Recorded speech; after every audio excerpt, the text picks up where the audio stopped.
Gusto niyo ba ng isang Vice President Martin Romualdez? Yan ang tanong ni Vice President Sara Duterte sa taong bayan kaugnay sa plano ng House Speaker. Sinabi rin ni VP Sara na hindi niya inaasahan na dahil sa ambisyon ni Romualdez na maging Pangulo rin ng Pilipinas ay gagamitin nito ang buong gobyerno para manira ng isang tao.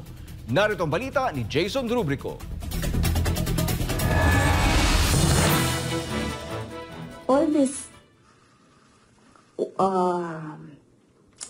circumstances and events happening surrounding the office of the Vice President is a race to the presidential election in 2028. Yan ang ipinunto ni Vice President Sara Duterte kaugnay sa mga nangyayari sa Office of the Vice President kamakailan. Nauna na rin sinabi ni VP Sara na ang mga ginagawa laban sa kanyang tanggapan ay isang klase ng political attack. Mula aniya sa pakikipagkita ng mga makakaliwang kongresista kay House Speaker Martin Romualdez hanggang sa pag-atake sa kanya kaugnay sa confidential funds at budget ng OVP, iisa lang aniya ang direksyon ng mga ito. That is what they are trying to do, turn public opinion. That is a common strategy in politics, black propaganda and everything. So these are all directed to remove me from the race, yes, and then of course remove me from office. Ngunit nais man aniya siyang tanggalin ng mga kalabang politiko sa 2028 presidential elections, nilinaw ni VP Sara na wala pa siyang plano kaugnay dito. Pero kung meron man daw aniyang nag-aambisyon na maging Pangulo, yan aniya ay si House Speaker Martin Romualdez. You know, paano ko nalaman na gusto ni, na plano or gusto ni Martin Romualdez na mag-president?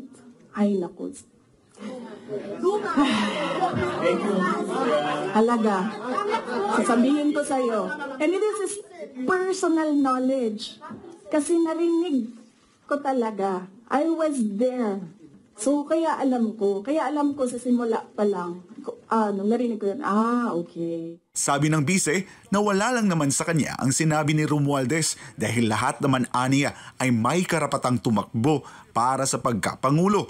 Pero ang hindi niya inaasahan ay itong ginagawa ng nasabing kongresista laban sa kanya. Ang hindi ko lang in-expect, yung gagamitin mo yung buong gobyerno para sirain yung isang tao. Ibinunyag din ni VP Sara na nais din ni Romualdez na maging Vice President ng bansa. Pero may paalala ang pangalawang Pangulo sa taong bayan. Kailangan magdesisyon ng taong bayan. Gusto niyo ba ng Vice President Martin Romualdez? Yan ang tanong. Kasi, yan naman kasi talaga yung plano niya. So, kailangan mag-decide ng taong bayan if you want somebody sitting there na hindi ninyo binoto. Sa huli, sinabi ni VP Sara na naniniwala siya na anuman ang mangyari sa kanya sa hinaharap ay bahagi lamang ng plano ng Diyos para sa kanyang buhay. Aniya, panatag at payapa ang kanyang kalooban sa mga posibleng mangyari sa kanya. Para sa Diyos at sa Pilipinas kung mahal, ako si Jason Rubrico, SM9 News.